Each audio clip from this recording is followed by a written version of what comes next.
I'm a low-level US government employee. I just saw something I wasn't supposed to see. You know that meme about how presidents and governors, after getting elected, look super shell-shocked and stressed the next time they make a public appearance? Like the first thing that happens after you come into power is that you're pulled into a room and told all of the secrets of the world. Well, turns out it's true. As a matter of fact, it's a VHS tape. The 4-hour tape was always a bit of an urban legend at the office. I'll be keeping the details of my role in government very, very vague, but to be absolutely clear, I am very low level. My role is caked between layers of bureaucracy, and in the grand scheme of things, it's a pretty inconsequential role. When you're working at my level, you're generally not privy to any high-level secrets. Yes, top-secret meetings did occasionally happen in our building, but my focus is pretty limited and heavily administrative. So, you do what any other department does when you're in the bottom rung of the hierarchy. You discuss rumors, rumblings, crazy conspiracy theories, and everything in between. It's watercooler conversation for us. Man, I wonder what the folks at the top are doing right now. That kind of stuff. Out of all of the rumors that fluttered around the office, the 4-hour tape was always the one I found the most fascinating. The crux of it, once you reach the highest clearance level, you are sat down and shown this tape. None of us knew what the contents of the tape were, or if a tape like this even actually existed, but it was fun to speculate about it, every now and then. Most of the time, we found with our little rumors and conspiracy theories, that the most mundane answer was usually the correct one. Life, in general, finds a way to surprise us with how boring everything can be. Now, there's something you should know about me before I continue. I'm a wimp. I'm meek, anxious, and generally restless. I'm a chronic rule follower. There is no part of me that wants to dig up secret documents and uncover the truth about what happens at the highest levels of government in our country. So when I discuss the events of 4 nights ago, please be mindful of that. I didn't ask for this, and I'm only sharing because I don't know how much time I have left anyway, and I can't live with this stuck in my conscience, alone. It was nighttime at the office. I'm known to be a bit of a chronic workaholic, and there was something I really wanted to get done before the week was over, so I was working later than usual. I went to print a document on what I thought was the printer in my immediate vicinity. The notification on my computer showed that my document was being printed, but I didn't hear any noise or paper coming out from my local printer. I checked the name of the device I selected, and it looked like I'd accidentally clicked on a printer that was being used on another floor. I sighed. In any normal circumstances, I probably would have just forgotten about that mistake and reprinted the documents on my local printer again, but our general management here is quite stringent on us making sure that all confidential documents are accounted for. We are not allowed to share department-specific documentation to other departments. Fuck it, I thought. I looked up a map in my inbox showing the locations of all of the company printers. Turns out, I'd accidentally clicked on the printer named Prince Charming on the 7th floor. Ha, funny name. Off I went. I really should just let it be. I got to the elevator and rode it up to the 7th floor. I emerged onto the mostly empty office area. In case you were wondering, the building I work in is huge, but I'd worked there long enough to know my way around it, so I knew the area surrounding the printer relatively well. I made my way through the hallways, and eventually spotted the printer with my freshly printed papers minting it. I gave myself a mental pat on the back for continuing my lifelong streak of following the rules. As I went to grab the papers, I noticed some light buzz in a meeting room nearby. I looked through the window to see roughly 10 people hanging out around a snack table. In the room was a large old-looking TV on a cart, and rows of some of the fanciest folding chairs I'd ever seen, organized in a neat fashion. I didn't think much of it, and started walking off, until I heard the door open. Hey, Mr. Boskowitz, right? Jesus man, we were supposed to start 15 minutes ago. Get in here. What? No, sorry, I think you have the wrong. I don't care why you're late.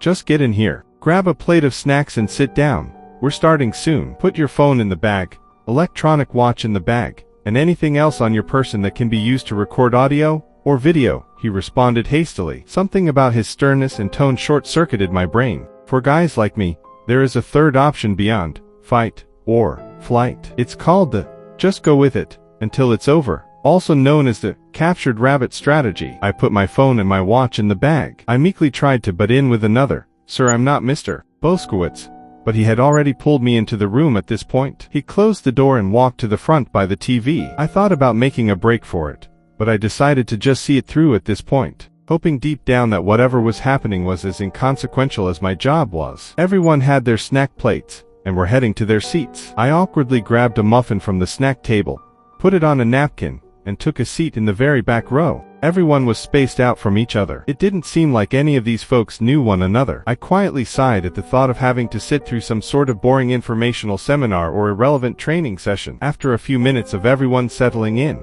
the man who originally brought me into the room started talking. There was an equally serious guy standing next to him, and a Secret Service-looking fella standing in the corner. Hey. I started wondering to myself why we were going to watch a video off of a very old school looking TV. Felt like we were all back in elementary school or something. Alright, I just need to do a final run through before we get started, the man at the front said. I know you all read through the emails and signed your releases. I just wanted to recap some ground rules. You're allowed to get up and grab another snack, but beyond that, we want you to pay full attention to the tape once it starts playing. If any of you need to go to the bathroom, we strongly urge you to wait until the presentation is over. If you absolutely have to go, we will pause the tape and one of us will escort you. There is water in the corner by the snacks. Cups are right there as well, and goes without saying. But any discussion of this presentation to folks who do not have top compartmented clearance is a breach of your terms of employment, a breach of your non-disclosure agreement, a breach of your multiple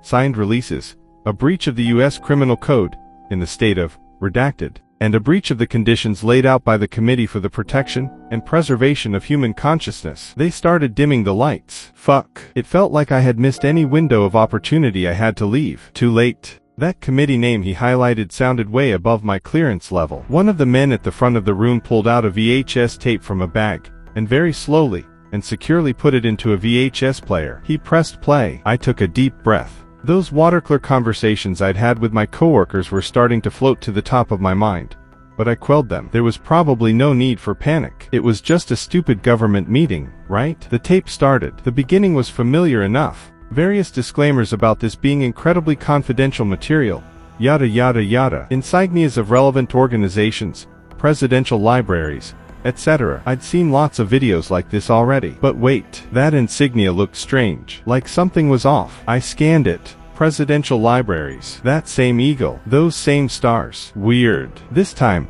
there was a navy blue hand on the left shoulder of the eagle. Did they update the logo? Before I had time to ruminate on it too much, the tape cut to a logo I had actually never seen before. Committee for the Protection and Preservation of Human Consciousness. The logo was just an image of planet Earth. Fair enough. The video cut to a room that looked similar to the Congress floor, but with some strange differences. Seats were much more spaced out. The podium looked like it had seen better days, and the whole room looked to be on a pretty steep incline. Everything was in black and white. It looked like there were about 50 people in attendance. It was hard to make out the faces. Everything looked very dated, like the video was from the 40s or the 50s. The tape lingered on this one shot for quite a while. Minutes passed. I noticed what looked to be a choir, all in outfit and perfectly huddled next to each other, standing in one of the corners of the room. It really felt like I shouldn't have been seeing this. None of this was meant for my eyes. After a few more minutes, the tape abruptly cut to an awkward angle video of a man speaking at the podium in the room. It was too zoomed in, enough that you couldn't see his eyes or his hair. It didn't look all that professional. I couldn't tell who he was. He spoke. Members of the Committee for the Protection and Preservation of Human Consciousness, I thank you all for coming tonight. We are lucky to be in the good graces of our visitors today. Without rehashing our painful history, the tape cut to a camera slowly panning over all of the faces of the folks seated in the room. The attendees looked pained, somber. The man continued his speech as the camera continued panning over the committee. We can acknowledge that the journey to this moment has been an arduous one. I am pleased to say that humanity, faced with a dire ultimatum, has come to a majority decision. To our esteemed guests from across the solar system, we are thankful for the opportunity you have given us to negotiate with you. I felt adrenaline. Fuck. We had made contact with extraterrestrial life. This was the truth. Maybe, like the saying went, the truth would set me free. Before I outline the decision taken by humanity, I want to, from the bottom of my heart, thank the brilliant representatives from all of the nations of the world, who came together to ensure that this decision was taken with utmost responsibility, care, and appreciation for our human species. I am aware that this was not a unanimous decision. Sheet. What did that mean? I felt the sweat on my brow. I felt nausea coming in. I awkwardly and slowly took a bite of the muffin. The tape returned to a now corrected angle of the speaker at the podium. His eyes were visible. They looked strained, like they'd seen multiple versions of hell. To the nations who still disagree, he continued, I thank you nonetheless for accepting the majority decision. May this moment, which will be held in secrecy throughout the rest of time, be appreciated as a critical milestone for human civilization. Tonight is not a victory, it is a somber moment. However, we were faced with two options: extinction or accepting the agreement. We made our choice, and I believe time will show that this was the right decision. What was this? I hereby announce that we accept the agreement provided by our special guests, who have chosen to go by the name, Redacted. The intergalactic species known as Redacted will allow humanity on planet Earth to continue to populate, grow, and innovate. In return, all governments of the world will honor the promise. He needed to spit it out. What the fuck was this agreement? We will not be covering every element of the agreement in this session. I will, however, highlight the main points. At this point, the video showed the man at the podium looking down. He was reading off of something. For the first time, he looked nervous, scared. I saw some humanity in him. We honor the agreement that, Redacted, hold the right to visit planet Earth on a recurring basis. They will be allowed to consume, for the basis of nourishment, a majority of the human population on planet Earth. After every visit, the remaining humans on Earth will be expected to breed and grow to capacity in time for the next visit. We acknowledge that we will maintain a parallel history, which will be shared with our world's population, to ensure that humanity stays motivated to continue existing as a species. This parallel history may suggest that mass extinction events are the results of man-made folly, as opposed to the work of external forces. For the first time, my fight or flight response was actually flight. I wanted to escape, but I didn't know what I'd even be running from. The last visit by Redacted was approximately in the year 1346, and it lasted 7 years. We will continue to honor our parallel history about this event. I just wanted it to end. The next visit, which will not be met with resistance, will be in the year 2028 and will run for 1 full calendar year on Earth, marking a 675-year gap between the last significant visit by the species known as Redacted. This visiting cadence is expected to speed up over time, as the remaining humans continue to sharpen their focus on building technology to allow humanity to reproduce in a speedy and productive manner. Jesus Christ. Our planet is a fucking farm. I wanted to look away, but I couldn't. The tape cut away to a larger view of the Congress-like room, the somber committee members in attendance, and the members of the choir in the corner, who I could only imagine looked horrified. Where were the visitors? Why couldn't I see them? The camera then panned to a number of larger, empty seats, the same slow style of video, panning as the one that happened earlier with the committee members. No visible entities in the seats, but the seats themselves looked blurry. The man at the podium carried on with his speech, as the camera pan on those blurry seats continued. We should acknowledge the privilege of knowing that there is indeed life in the cosmos, that extraterrestrial life has chosen to visit our planet, and that the cycle and balance provided by nature extends beyond the confines of planet Earth. Much like humanity has found its place on Earth in the food chain, we acknowledge our place in the divine order of things, when encountered with beings of greater power, understanding, cognitive function, and evolutionary progression. Fucking hell, I shouldn't have stayed late at work. I should be made my identity clear from the very beginning. I knew that I wasn't supposed to see this. And while, it really looked like the speaker was about to cry. While the process of consumption is a painful and lengthy one, we respect the trade-off that comes with the preservation of our species. We also acknowledge, as part of the promise, that substitutes for human life in the form of clones, should we discover that technology in the future, or other living species will never function as viable alternatives for nourishment, the speaker continued. I didn't need to know this. This whole thing was way too specific for me. Our final major acknowledgement, as part of this agreement, is that we accept, Redacted, as the Great Almighty, as the entities we will now refer to as God. God, as an interstellar species, has revealed itself to us, and thus, the continued existence of Redacted is now the true priority of the people of our planet. We are blessed to play a part in the continuation of God. In God we trust. Amen. The tape then cut to footage of the choir. As the speaker continued, we bless our visitors with this gift. A performance of the national anthems of all major nations of the world will now commence. Audio of a very loud, backing track of the Star-Spangled Banner started playing from the video as my stomach sank. The tape showed footage of the choir singing on top of the track. Not sure if it was because they were scared for their lives, but I could really tell they were singing their hearts out. As they sang, the camera continued to pan over the blurry seats. They finished singing the anthem, and suddenly, fast forwarding, fucking hell, I had forgotten I was sitting in a room. I had disengaged from the video for a brief moment. I had mentally returned to the present day. This was our world. This was our fucking lives. The men at the front continued fast forwarding through the tape.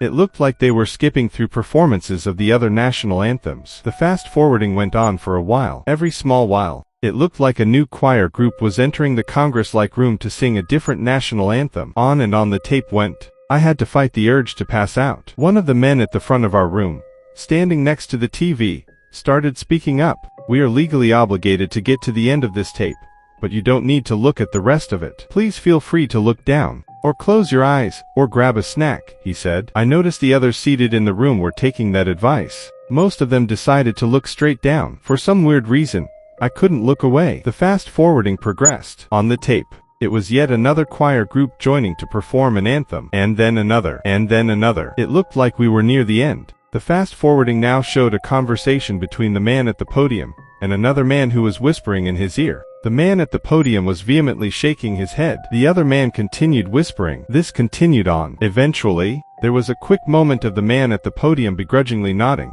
The last few fast-forwarded moments of the tape remain burned in my memory to this very moment. They were pandemonium. The attendees were sitting in their chairs, frozen, shivering, crying. The people in the various choirs were running around the rooms in fast motion. As blurry spots started covering them, and ungodly things started happening to them. Fuck. Why didn't I look away? If ever there was a fucking time to follow orders. It felt like the whole thing went on for longer than it should be. Finally, the men at the front of our room stopped the fast-forwarding. They pressed play on the tape to cover the very final moment. In the tape, the man at the podium, clearly emotional, spoke his final line. "The agreement has been ratified by, redacted. Thank you all for attending." The final shot of the video is the full room. The committee members in their seats, shivering and crying. The dismantled and bloodied choir members strewn about the room. The blurry seats with blood smeared on them. The video then cut away. Back to that same insignia on a black backdrop. The presidential libraries. That eagle. Those stars. The navy blue hand on the wing of the eagle. The lights in our room turned on. The rest of the night was a blur. The men at the front of the room told us it was best for us to sit for an hour to digest the information.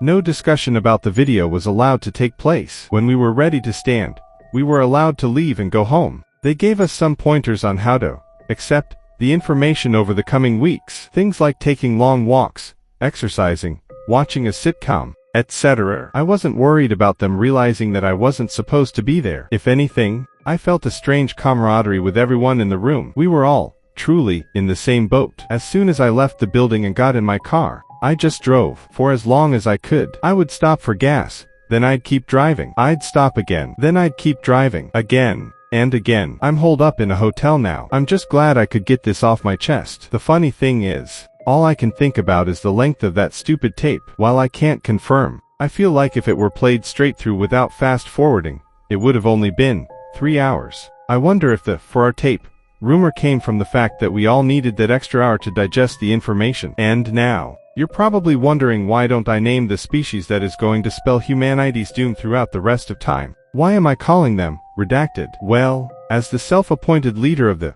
Committee for the Acknowledgement that we should be just chosen extinction, I don't feel the need to honor our captors by calling them by their name.